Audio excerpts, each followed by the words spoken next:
Nosoritan'ny Prime Ministre tao anatin'izay fiaonana izay ihany koa moa manoloana ny solombavambahoaka fa efa miroso amin'ny fametrahana ny androm-panjakana repoblika isika amin'izao fotoana izao. Tolotra tsy ho ela eo anivon'ny antenimieram-pirenena ohatra ny volavolan-dalàna mahakasika ny fananganana ny Haut Conseil de la Défense mahakasika indrindra ny fiara-miasan'ny Madagasikara amin'ireo vahiny kosa indray zany hoe ireo sehatra vahiny eo amin'ny sehatra ny famatsimbola dia efa andalana ihany koa izany rehetrarehetra izany. Ity fiaonana teo amin'ny solombavambahoaka sy ny gouvernemanta ity dia niteraka fanehoan-kevitra teo amin'ireo solombavambahoaka rahantsika toy izao manaraka izao ny hevitra izy ireo. Mbola betsaka gn'asa miandry an'izareo zany nefa hatramin'izao zany ohatra ny fampanantenana fotsiny zavatra misy fa fantatra européen fa tenao izy raha ny kabary na vinavinan'asa fa mety misy zavatra manerana anazy angamba ao mety lafo miarabola fahitana anazy zay zany mifatra grand cité ty manakara viteny farafangana zay misy anay dia azo mbara fa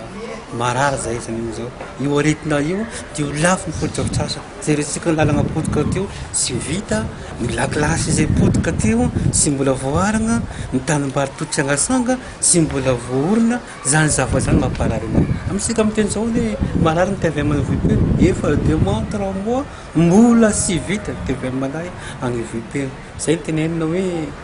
tahakany hoe vozona koa ihany na zany ty fanjakana io ty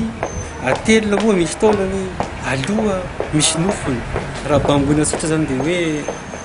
sy mbola misy zavatra mandeha hita aminao ny zavatra misy momba ny tsy fandriam-pahalemana dia nisy moa misy reny volon'olona matsirava rehefa be da be ny tranga tao moramanga fa amin'izao fotoana izao zany araka ny lazaiko teo dia efa manao ny entso zavatra ny mpitandro filaminana ny polisy na ny zandary ny ao amin'ny tapitanàna moa satria raha jerena nge taloha mily isan'andro zany misy olona foana mangala boty mangalatra manao zavatra maro mamono olona isan-karazany fa amin'izao fotoana izao zany noho zay fandaminana ataon'ny polisy zay miara-miasa amin'ny folopokotany miara-miasa amin'ny fokotany dia misy descente inopiné ataony dia mandeha mijery isa-pokotany any izy dia zay zavatra zay zany nampiena be da be ny tsy fandriam-pahalemana dia ry zandary koa mandeha midina ifotony mijery ny rehetrarehetra sady misy poste avancé misy maromaro ny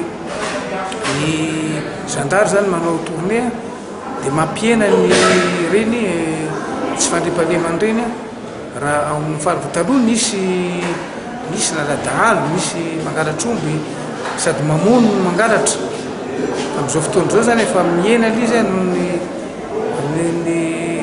asa zay ataon'ny gendarmerie pirenena dia efa manomboka miena mahatsiaron'olo teo enjakenjany any satria sady miaraka amin'ny vonon'olona lizy no tsy vitan'izay fa sady mangalatra no mamono